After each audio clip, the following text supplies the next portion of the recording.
ಜಾಸ್ತಿ ಪಿಂಪಲ್ಸ್ ಬರೋದು oily ಸ್ಕಿನ್ಗಾಗಿರುತ್ತೆ. So ಜನಕ್ಕೆ ಮೊಡವೆ ಚೆನ್ನಾಗಿ ಕಾಣಿಸಲ್ಲ, ಅದು ಒಳ್ಳೆ ಒಡವೆನೂ ಅಲ್ಲ, ಅದ್ರ ಗೊಡವೆ ಯಾರಿಗೂ ಬೇಕಾಗಲ್ಲ. ಸೊ ಮೊಡವೆ ಬರದೇ ಹೋದ ಹಾಗೆ ಸ್ಕಿನ್ಗೆ ಈಗ ಆಯಿಲಿ ಸ್ಕಿನ್ನವರು ಹೇಗೆ ಮೇಂಟೈನ್ ಮಾಡಬೇಕು, ಮತ್ತು ತುಂಬ ಹೊತ್ತು ಯಾವುದೇ ಕ್ರೀಮನ್ನು ಮುಖದಲ್ಲಿ ಬಿಡಬಾರ್ದು.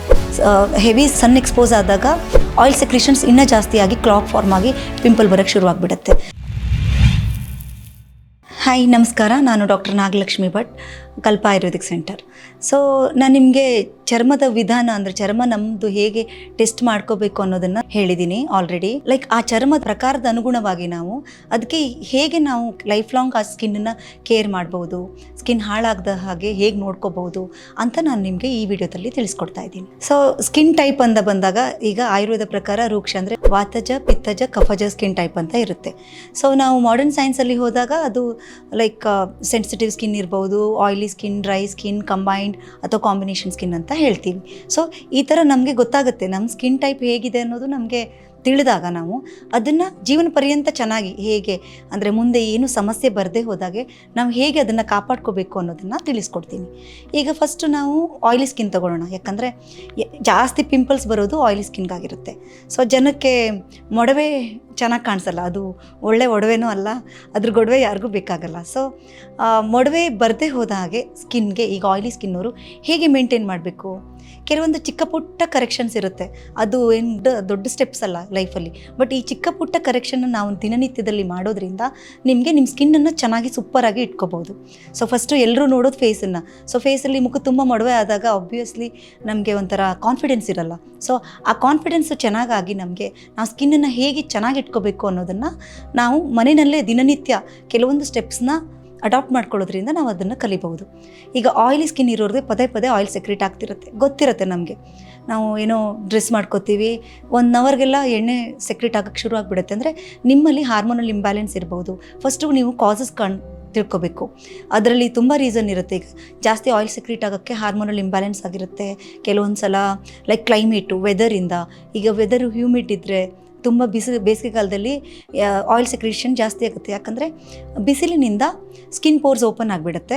ಕೆಲವ್ರಿಗೆ ಇನ್ನೂ ಜಾಸ್ತಿ ಸ್ವೆಟ್ ಆಗೋಕ್ಕೆ ಸ್ಟಾರ್ಟ್ ಆಗುತ್ತೆ, ಅದರಲ್ಲಿ ಆಯಿಲ್ ಕೂಡ ಸೆಕ್ರೇಟ್ ಆಗುತ್ತೆ. ಸೊ ಆವಾಗ ಏನು ಮಾಡಬೇಕು ನೀವು, ಈಗ ಜಾಸ್ತಿ ಆಯಿಲಿ ಸ್ಕಿನ್ ಇರೋರು ಪಿಂಪಲ್ ಬರದೇ ಹೋದಾಗೆ ಫಸ್ಟು ಒಳ್ಳೆ ಕ್ಲೆನ್ಸರ್ ಯೂಸ್ ಮಾಡಿ. ಅಂದರೆ ಮುಖನ ವಾಶ್ ಮಾಡೋದು, ಅದು ಯಾವತ್ತೂ ಆರ್ಗ್ಯಾನಿಕ್ ಅಥವಾ ನ್ಯಾಚುರಲ್ ಆಗಿರಲಿ. ಸೊ ಕೆಮಿಕಲ್ ಇರೋದನ್ನು ಅಥವಾ ಹಾರ್ಶ್ ಇರೋ ಪ್ರಾಡಕ್ಟ್ನ ಯಾವುದನ್ನು ಮುಖಕ್ಕೆ ಯೂಸ್ ಮಾಡೋಕ್ಕೆ ಹೋಗಬೇಡಿ. ಅದು ಯೂಸ್ ಮಾಡೋದ್ರಿಂದ ಒನ್ಸ್ ನಿಮಗೆ ಸ್ಕಿನ್ ಕ್ಲಿಯರ್ ಆದ ಹಾಗೆ ಕಾಣಿಸಿದ್ರು ಕೂಡ ಲಾಂಗ್ ರನ್ನಲ್ಲಿ ರಿಂಕಲ್ಸ್ ಕಾಣಿಸ್ಕೊಳ್ಳೋಕೆ ಶುರುವಾಗುತ್ತೆ. ಆಮೇಲೆ ಈ ಓಪನ್ ಪೋರ್ಸು, ಸ್ಕಿನ್ನೆಲ್ಲ ಒಂಥರ ಪೋರ್ಸ್ ಥರ ಅಥವಾ ತೂತ ಥರ ಬರೋಕ್ಕೆ ಶುರುವಾಗ್ಬಿಡುತ್ತೆ.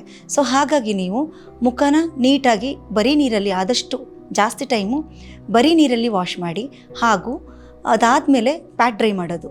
ಆಮೇಲೆ ತಿನ್ನಾಗಿರೋ ಮಾಯ್ಶ್ಚರೈಸರ್. ಈಗ ಎಣ್ಣೆ ಚರ್ಮಕ್ಕೂ ಕೂಡ ಮಾಯ್ಶ್ಚರೈಸರ್ ಬೇಕು, ಡ್ರೈ ಸ್ಕಿನ್ಗೂ ಮಾಯ್ಶ್ಚರೈಸರ್ ಬೇಕು, ಮತ್ತು ಮಿಕ್ಸ್ಡ್ ಸ್ಕಿನ್ ಟೈಪ್ ಇದ್ದರೂ ಕೂಡ ಮಾಯ್ಶ್ಚರೈಸರ್ ಅಂತೂ ಬೇಕೇ ಬೇಕು. ಆದರೆ ನಿಮ್ಮ ಸ್ಕಿನ್ಗೆ ಯಾವ ಮಾಯ್ಶ್ಚರೈಸರ್ ಸೆಟ್ ಆಗುತ್ತೆ ಅನ್ನೋದನ್ನು ನೀವು ಸೆಲ್ಫ್ ಟೆಸ್ಟ್ ಮಾಡ್ಕೋಬೋದು. ಅಂದರೆ ನೀವು ಮನೆಯಲ್ಲಿ ತಿನ್ನಾಗಿರೋ ಮಾಯ್ಶ್ಚರೈಸರ್ ಹಚ್ಚಿದಾಗ ನಿಮಗೆ ಕಂಫರ್ಟೇಬಲ್ ಫೀಲ್ ಆಗುತ್ತೆ, ರ್ಯಾಷಸ್ ಆಗಲ್ಲ ಅಂದಾಗ ನೀವು ಅದನ್ನು ಒಂದು ಸೆಟ್ ಆದರೆ ನಿಮ್ಮ ಸ್ಕಿನ್ಗೆ ಅದನ್ನು ಕಂಟಿನ್ಯೂ ಮಾಡಿ. ಪದೇ ಪದೇ ಚೇಂಜ್ ಮಾಡೋಕ್ಕೆ ಹೋಗಬೇಡಿ. ಮಾರ್ಕೆಟಲ್ಲಿ ಬರೋದೆಲ್ಲನೂ ಪ್ರಾಡಕ್ಟ್ನ ಯೂಸ್ ಮಾಡ್ತಾ ಹೋಗಬೇಡಿ. ಆದಷ್ಟು ಆರ್ಗ್ಯಾನಿಕ್ ಅಂದರೆ ಹರ್ಬಲ್ ಪ್ರಾಡಕ್ಟ್ಸ್ನ ಜಾಸ್ತಿ ಉಪಯೋಗಿಸಿ. ಸೊ ಇದರಿಂದ ಲಾಂಗ್ ರನ್ನಲ್ಲಿ ನಿಮ್ಮ ಸ್ಕಿನ್ನು ತುಂಬ ಚೆನ್ನಾಗಿರುತ್ತೆ. ಈಗ ಎಣ್ಣೆ ಚರ್ಮದಾಯಿತು. ಇನ್ನು ಬಂದು ಡ್ರೈ ಸ್ಕಿನ್ ಇರೋರು ಏನು ಮಾಡಬೇಕಂದ್ರೆ ಅವರು ಕೂಡ ಮುಖನ ಸ್ವಲ್ಪ ವಾರ್ಮ್ ವಾಟ್ರಲ್ಲಿ ವಾಶ್ ಮಾಡ್ಕೋಬೋದು. ಯಾಕಂದರೆ ವಾರ್ಮ್ ಅಂದರೆ ತುಂಬ ಉಗುರು ಬೆಚ್ಚಗಿರಬೇಕು, ಬಿಸಿ ಒಳ್ಳೆಯದಲ್ಲ. ಯಾಕೆ ಹೇಳ್ತಿದ್ದೀನಿ ಅಂದರೆ ಶೀತ ಗುಣ. ಒಣ ಅಂದರೆ ನಾವೇನು ಮಾಡ್ತೀವಿ, ಈ ವಾತಜ ಸ್ಕಿನ್ ಟೈಪ್ ಅಂತ ಹೇಳ್ತೀವಿ ಡ್ರೈ ಅನ್ನೋರಿಗೆ. ಸೊ ಅವ್ರಿಗೆ ಶೀತ ಜಾಸ್ತಿ ಆದಾಗ ಇನ್ನೂ ಜಾಸ್ತಿ ಸ್ಕಿನ್ ಪೋರ್ಸ್ ಎಲ್ಲ ಬ್ಲಾಕ್ ಆಗಿಬಿಡುತ್ತೆ. ಕೋಲ್ಡ್ ವಾಟ್ರಲ್ಲಿ ಅವರು ಮುಖ ತೊಳ್ಕೊಂಡ್ರೆ, ಅಂದರೆ ವಾರ್ಮ್ ವಾಟ್ರಲ್ಲಿ ಅಥವಾ ಉಗುರು ಬೆಚ್ಚಗಿನ ಇರೋ ನೀರಲ್ಲಿ ಅವ್ರ ಮುಖ ತೊಳ್ಕೊಂಡಾಗ ಅವ್ರ ಕಾಂಪ್ಲೆಕ್ಷನ್ ಸ್ವಲ್ಪ ಜಾಸ್ತಿ ಎನ್ಹ್ಯಾನ್ಸ್ ಆಗುತ್ತೆ. ಹೇಗೆ ಅಂದರೆ ಮೈನ್ಯೂಟ್ ಆಗಿರೋ ಒಂದು ಸ್ಕಿನ್ ಪೋರ್ಸ್ ಏನಿರುತ್ತೆ ಅದು ಲೈಟಾಗಿ ಓಪನ್ ಆಗುತ್ತೆ. ಆ್ಯಂಡ್ ಅವರಿಗೆ ಆ್ಯಕ್ಚುಲಿ ಆಯಿಲ್ ಸೆಕ್ರೀಷನ್ ಬೇಕಾಗುತ್ತೆ, ಅಂದರೆ ಅವ್ರಿಗೆ ಡ್ರೈ ಇರೋದ್ರಿಂದ. ಸೊ ಉಗುರು ಬೆಚ್ಚಗಿನ ನೀರಲ್ಲಿ ನೀವು ಆವಾಗವಾಗ ಮುಖ ತೊಳ್ಕೊಬೋದು. ಮುಖ ತೊಳೆದ ನಂತರ ನೀವು ಕೂಡ ಈಗ ಥಿಕ್ ಮಾಯ್ಶ್ಚರೈಸರ್ ಹಚ್ಚಬೇಕು. ಲೈಕ್ ಅಂದರೆ ಲೈಕ್ ಸಾಂದ್ರತೆ ಜಾಸ್ತಿ ಇರುವಂಥದ್ದು ಹರ್ಬಲ್ ಯಾವುದಾದ್ರೂ ಒಳ್ಳೆ ಮಾಯ್ಶ್ಚರೈಸರ್ನ ಹಚ್ಕೊಳ್ಳಿ. ಸೊ ಅದು ಏನು ಮಾಡುತ್ತೆ ನಿಮಗೆ ಅಂದರೆ ಡ್ರೈ ಆಗೋಕ್ಕೆ ಬಿಡಲ್ಲ. ಮತ್ತು ತುಂಬ ಹೊತ್ತು ಯಾವುದೇ ಕ್ರೀಮನ್ನು ಮುಖದಲ್ಲಿ ಬಿಡಬಾರ್ದು.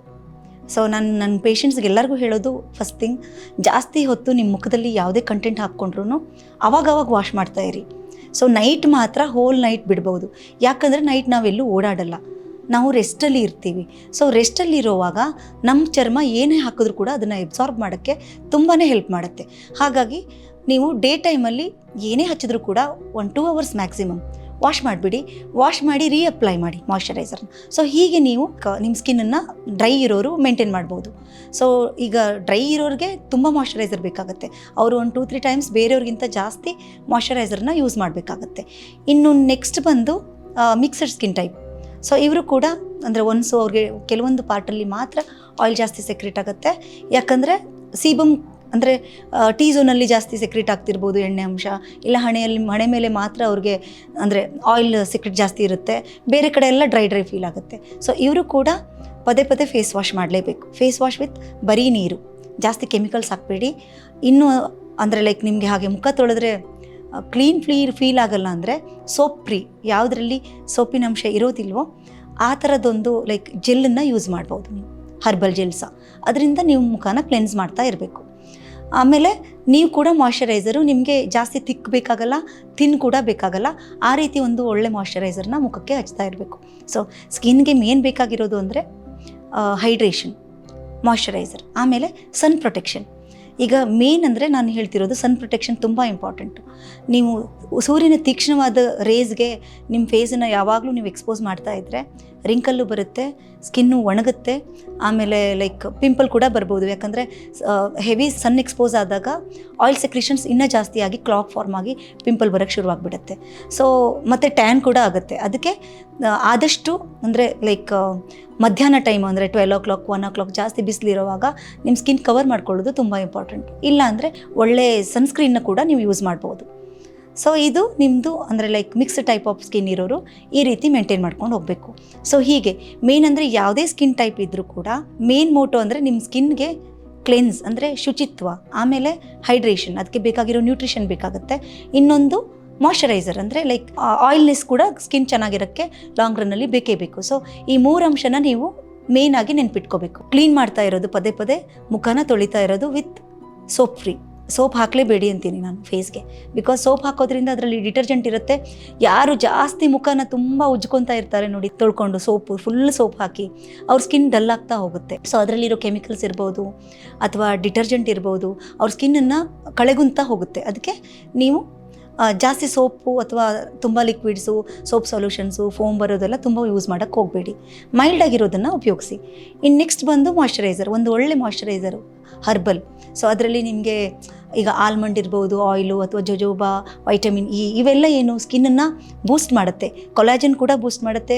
ಸ್ಕಿನ್ನು ಚೆನ್ನಾಗಿರೋಕ್ಕೂ ಲಾಂಗ್ ರನ್ನಲ್ಲಿ ಹೆಲ್ಪ್ ಆಗುತ್ತೆ. ಸೊ ಹಾಗೆ ಇವನ್ನೆಲ್ಲ ನೀವು ಲೈಕ್ ಡೇ ಟು ಡೇ ಲೈಫಲ್ಲಿ ನೀವು ಅಂದರೆ ಲೈಕ್ ಅಟೆನ್ಷನ್ ಕೊಡೋದ್ರಿಂದ, ನಿಮ್ಮ ಚರ್ಮನ ನೀವು ಕಾಳಜಿ ತಗೊಳ್ಳೋದ್ರಿಂದ ನಿಮಗೆ ಮುಂದೆ ಪಿಂಪಲ್ ಆಗಲ್ಲ, ರಿಂಕಲ್ ಬರಲ್ಲ. ಹಾಗೆ ಕೂಡ ಲೈಕ್ ಈಗ ಎಲರ್ಜಿ ಇರ್ಬೋದು, ರೆಡ್ನೆಸ್, ಇದನ್ನು ಕೂಡ ನೀವು ತಡೆಗಟ್ಟಬಹುದು.